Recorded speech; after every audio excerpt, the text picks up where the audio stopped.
Eh, penampilannya sangat bagus dari kelas bahasa dan kelas agama. Sekarang penampilan nomor 2 dengan tema sejarah yang terlupakan oleh kelompok biru gitu. Kelompok 1. Iya, langsung dipersilakan untuk masuk kelompok 1. Assalamualaikum warahmatullahi wabarakatuh. Kami dari kelompok 1 akan menampilkan sebuah drama yang berjudul Peristiwa Sebelum Kemerdekaan. Langsung saja, mari kita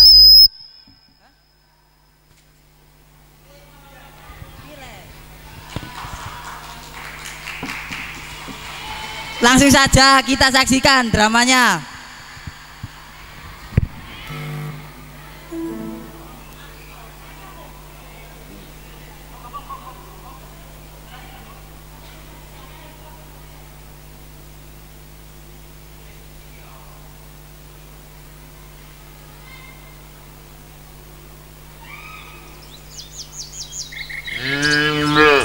Pada tanggal 8 Maret 1942, Gubernur Belanda dan Jenderal Hitoshi Imamura bertemu di Subang, Jawa Barat untuk menyerahkan kepada Jepang dengan resmi mengakhiri penguasaan Belanda di Indonesia. Pada saat itu, berakhirlah kekuasaan Jepang di Indonesia.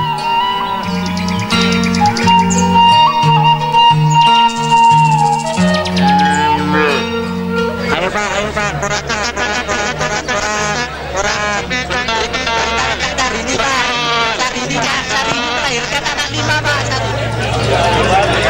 Tiba-tiba datanglah tentara Jepang.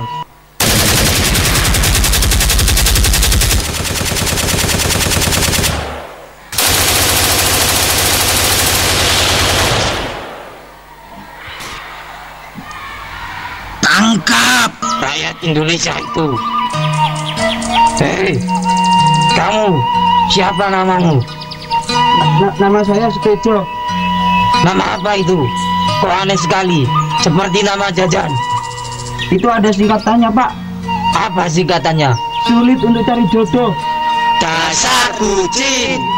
Prajurit, saya harus ambilkan saya minum.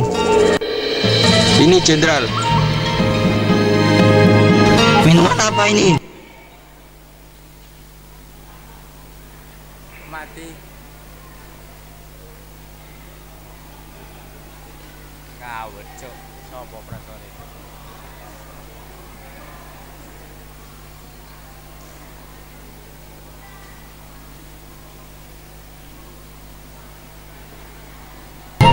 Ini es kobok Mas Jenderal. Ini coba kamu minum. Dan Jenderal pun memberikan minuman itu kepada Sutejo. Minumnya. Ajar dia. Akhirnya Sutejo dihajar habis-habisan oleh prajurit Jepang.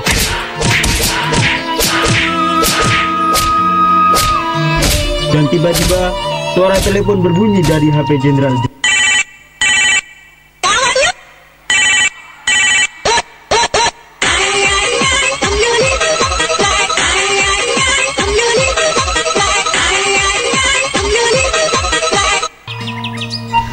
Bentar, ada telepon. Lu awet covid, passwordnya. Iwak manuk marai kembung. Lapor Jenderal, di sini tempatnya, di Nagasaki dan Hiroshima sedang terkena bom nuklir oleh Amerika. Negeri kita porak-poranda dan sedang kehabisan tentara. Kita butuh bantuan. Apa? Diserang? Oke. Kita akan segera ke sana dan membawa bala bantuan. Prajurit, baris sekarang. Negeri kita sedang hancur. Kita akan menarik pasukan ke Jepang dan membawa rakyat Indonesia untuk dijadikan tentara. Bawa dia.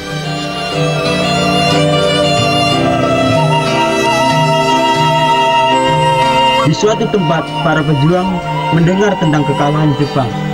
Mereka lalu berkumpul dan membahas proklamasi kemerdekaan Indonesia.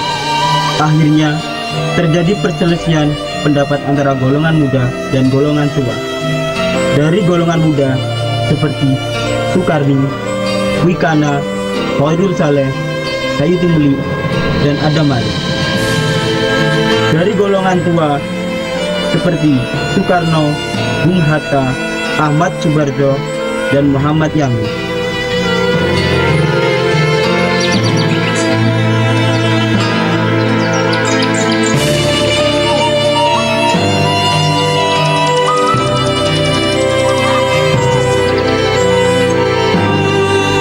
Sekarang Jepang sudah menarik tentaranya dari Indonesia. Ini kesempatan kita untuk memproklamasikan kemerdekaan. Kalau tidak, mereka akan menguasai negeri ini. Jangan. Kita jangan bertindak gegabah. Kalau tidak, negara ini tidak menjadi berkah, malah musibah. Iya benar, kata Bung Barjo. Kita harus menunggu Bung Karno dan Bung Hatta yang sedang berada di Dalat, Vietnam, untuk menemui undangan Marsikal Perauchi, komandan tertinggi di Asia Tenggara. Kenapa kita harus menunggu mereka? Ya, itu terlalu lama dan membuang-buang waktu. Itu bisa membuat Jepang bergerak lebih longgar jika kemerdekaan ini tidak segera dirumuskan.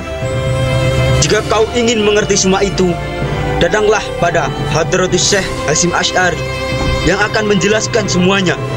Beliau berada di Jombang. Berangkatlah golongan muda tersebut menemui alim ulama yang sudah masyhur namanya di Indonesia, bahkan di Arab Mekah. Tibalah mereka di Jombang, dan pada saat itu Hadratus Syekh Hasyim Asy'ari sedang mengajar santrinya mengaji.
Para santri, hubul waton minal iman. Mencintai negara adalah sebagian dari iman. Jika kamu tak cinta negerimu, hilanglah separuh agamamu. Assalamualaikum warahmatullahi wabarakatuh. Waalaikumsalam warahmatullahi wabarakatuh.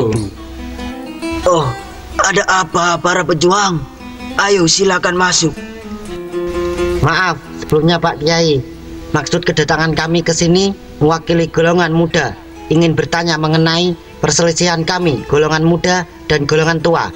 Ingin menanyakan kenapa proklamasi ini yang harus merumuskannya adalah Soekarno dan wakilnya Bung Hatta. Oh itu, iya saya paham. Tentang itu ada dua alasan. Yang pertama, menurut pandangan yang masuk akal adalah karena di Indonesia ini hanya ada 100 sarjana saja. Itu pun banyak yang ahli bahasa dan hukum. Sedangkan di Indonesia ini butuh pemimpin dalam pembangunan dan dalam ekonomi. Dan gelar itu hanya disandang oleh Soekarno dan Bung Hatta. Alasan yang kedua, menurut goibnya Soekarno adalah wali abdal karena dia yang menyatukan Nusantara ini dari Sabang sampai Merauke, dan Bung Hatta sebagai wakilnya. Oh, begitu ya Pak Yai. Terima kasih atas penjelasannya. Dan satu lagi pesan saya pada para pejuang, hubul waton minal iman. Mencintai negara separuh dari iman. Siap laksanakan. Merdeka! Merdeka! Merdeka! Di Vietnam, tanggal 11 Agustus 1945, Soekarno, Muhammad Hatta, dan Rajiman Widyodiningrat menemui undangan Marsekal Terauchi. Mereka ke situ untuk menjemput janji.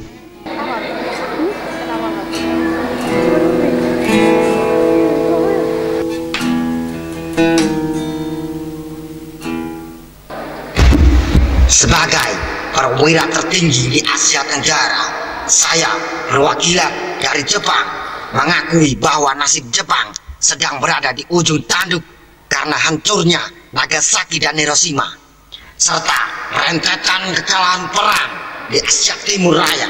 Maka dari itu saya menunjuk Anda sekalian sebagai para panitia pelaksana kemerdekaan Indonesia. Kapanpun itu, Indonesia siap melaksanakan kemerdekaan.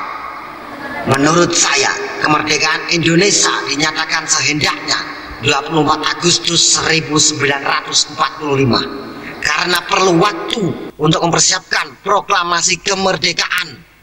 Alhamdulillah, setelah perjuangan sekian lama untuk mencapai Indonesia merdeka, ternyata terwujud hari ini 12 Agustus. Kalau begitu, mari kita beramah-ramah dulu di rumah saya. Silahkan, jangan sungkan-sungkan. Anggap saja ini rumah sendiri.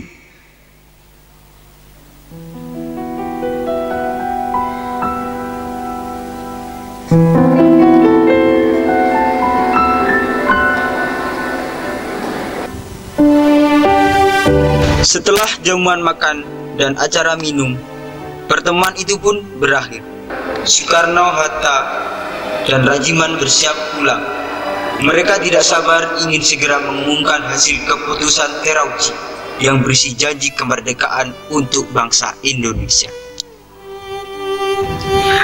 Di tanah air nanti justru terjadi serangkaian polemik sebelum Indonesia benar-benar merdeka pada tanggal 17 Agustus 1945.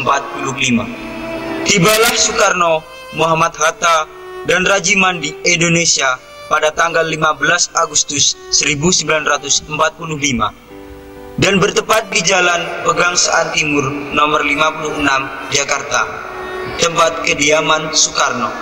Malamnya sekitar jam 10, sekelompok pemuda segera datang dan mendesak Bung Karno untuk memproklamasikan kemerdekaan. Sekarang Bung, sekarang malam ini juga kita kobarkan revolusi. Ribuan pasukan bersenjata siap mengepung Jepang di kota ini. Kita akan mengusirnya. Kita harus segera merebut kekuasaan. Jika Bung Karno tak segera mengeluarkan pengumuman pada malam ini juga, akhirnya akan terjadi pertumpahan darah dan pembunuhan besar-besaran esok hari. Ini batang leherku. Seretlah saya ke pojok situ dan potonglah leherku malam ini juga. Kamu tak usah menunggu esok hari. Jepang adalah masa silam.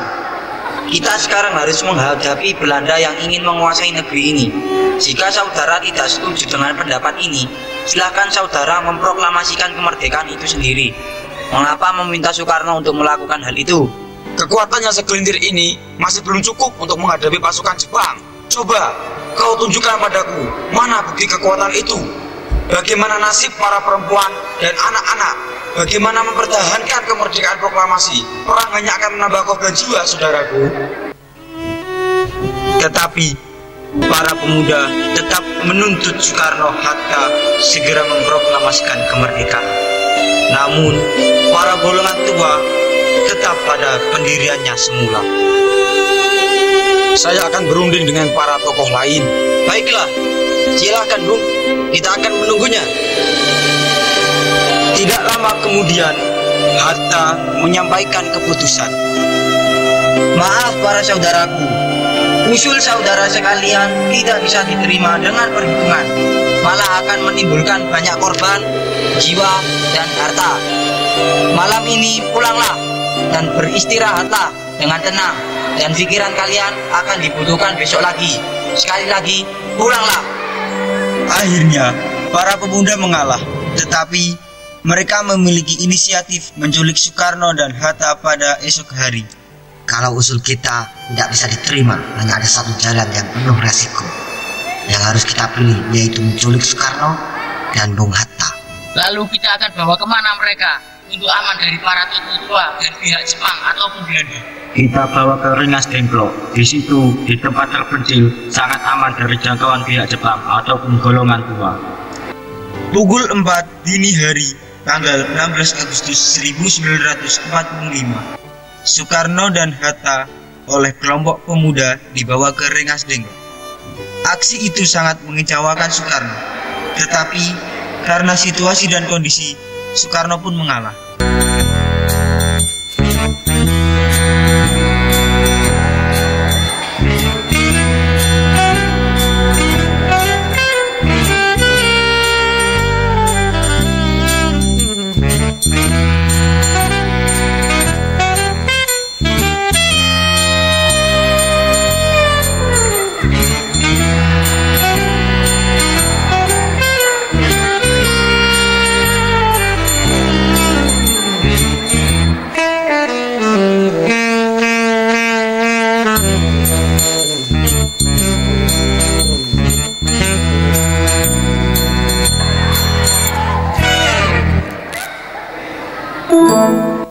Maaf Bung, dengan terpaksa kami melakukan ini.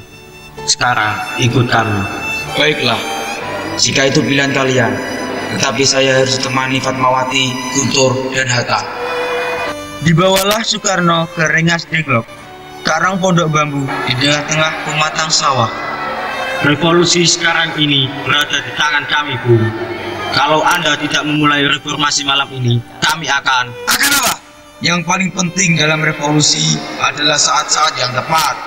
Di Saigon, saya sudah merencanakan seluruh pekerjaan ini untuk dijalankan pada tanggal 17 Agustus 1945.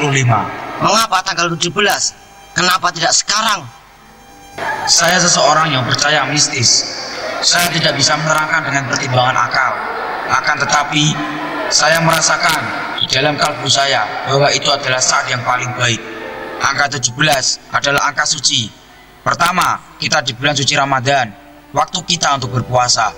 Nuzulul Quran jatuh pada tanggal 17. 17 adalah jumlah rakaat sholat kita. 17 besok juga hari Jumat Legi. Oleh karena itu, angka 17 bukan angka kesengajaan buatan manusia. Di Jakarta, golongan tua yang dipimpin oleh Ahmad Subarjo akan menjemput Soekarno di Rengas Dengklok.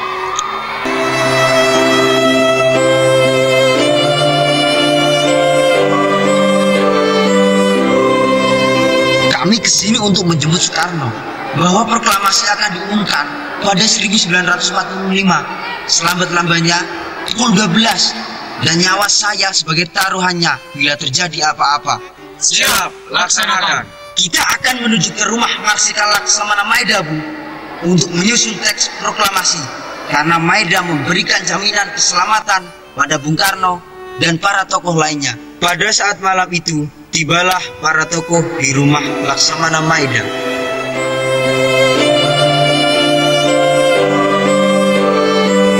Suatu kehormatan para tokoh Indonesia datang ke sini karena Jepang menyerah tanpa syarat pada sekutu. Maka saya sangat menghormati perjuangan rakyat Indonesia. Silahkan tuan-tuan sekalian merumuskan proklamasi di sini. Saya akan menjamin keselamatan kalian semua karena Jepang sudah tidak mempunyai hak berkuasa. Saya pamit akan mengundurkan diri di lantai 2 dan beristirahat. Kalian akan ditemani orang-orang Jepang kepercayaan saya. Terima kasih, Laksamana. Saudaraku, langsung saja. Saya, Bung Hatta, dan Bung Barjo akan membahas ini. Kalian, golongan muda dan golongan tua, silakan menunggu di ruang tamu. Siap, laksanakan. Langsung saja, Bung Hatta dan Bung Barjo, apa kalian siap? Siap. Menurut saya, kalimat pertama menyatakan kemauan bangsa Indonesia untuk menentukan nasibnya sendiri. Ini adalah rumusan dari Piagam Madinah. Menurut saya, yang kedua ialah menyatakan pengalihan kekuasaan dengan sesingkat-singkatnya. Ini adalah rumusan dari Piagam PBB. Dan ini semua dirumuskan di Jakarta pada tanggal 17 Agustus 1945 yang merupakan rumusan dari Piagam Jakarta. Baiklah, kita segera menuju ke ruang tamu untuk menemui para tokoh bangsa. Baiklah saudaraku, teks proklamasi ini masih berbentuk konsep dan siapakah yang mau mengetiknya? Saya siap untuk mengetiknya. Sementara teks proklamasi diketik, kita bertiga akan mengambil makanan dan minuman yang telah disiapkan sebelumnya. Kami belum makan apa-apa setelah meninggalkan Rengas Dengklok dan waktu sahur hampir habis. Setelah waktu menunjukkan pukul 4 dini hari, mereka melaksanakan sholat subuh berjamaah. Setelah itu, melanjutkan rapat kemerdekaan.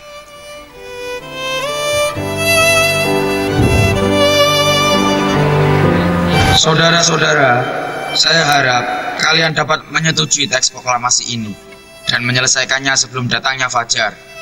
Saya menyarankan kalian semua untuk menandatangani naskah ini secara bersama-sama selaku wakil bangsa.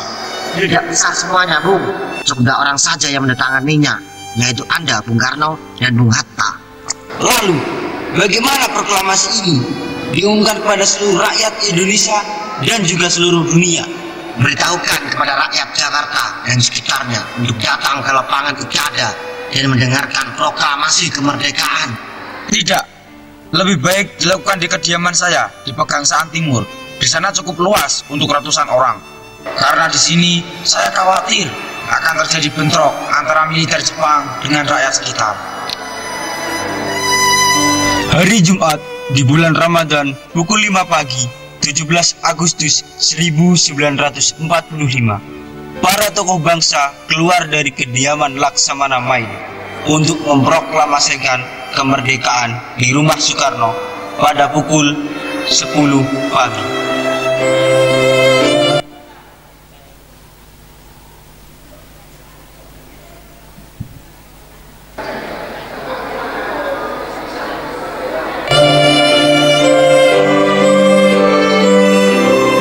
Pada media massa dan kantor berita untuk menyebarkan naskah proklamasi ke seluruh dunia dan persiapkan mikrofon dan pengeras suara. Kita ini tidak punya tiang bendera.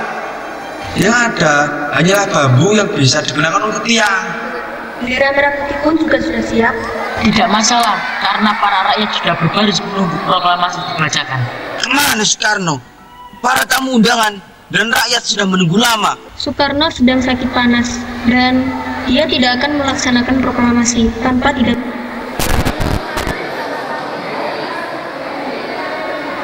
bimbingi Bung Hatta. Kemana juga Bung Hatta?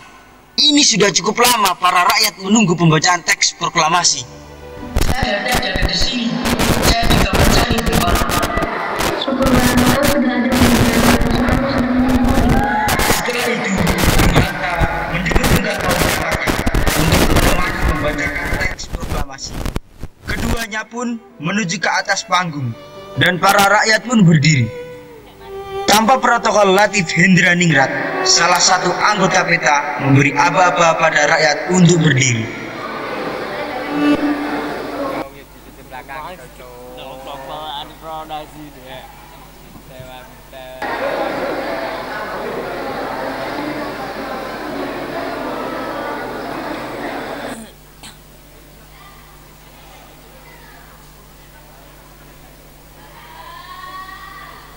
Siap!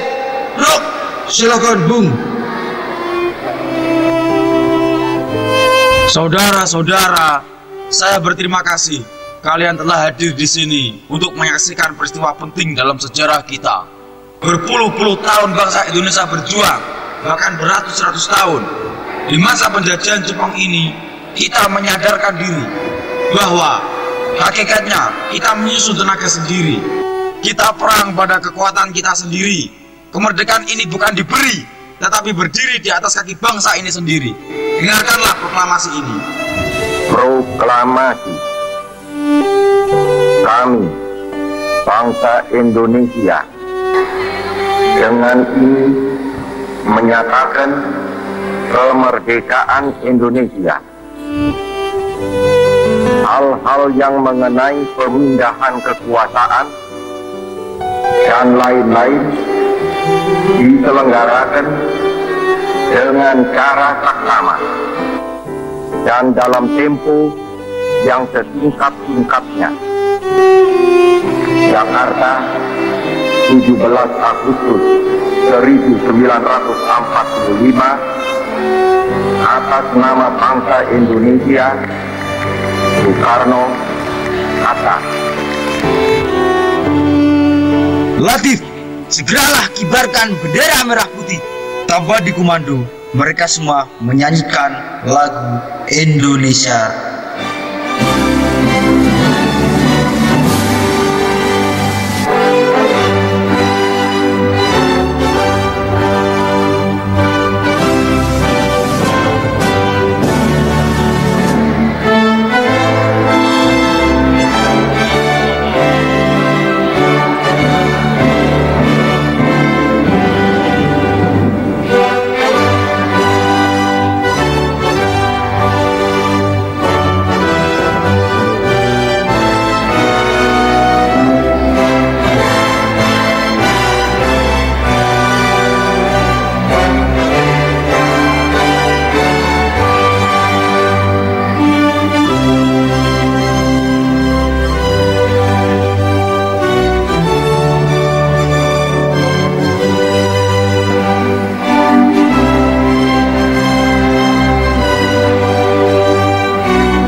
Ya cukup rek. Ngomong.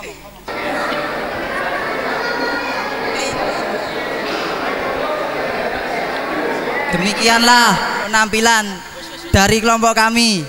Sekian dan terima kasih.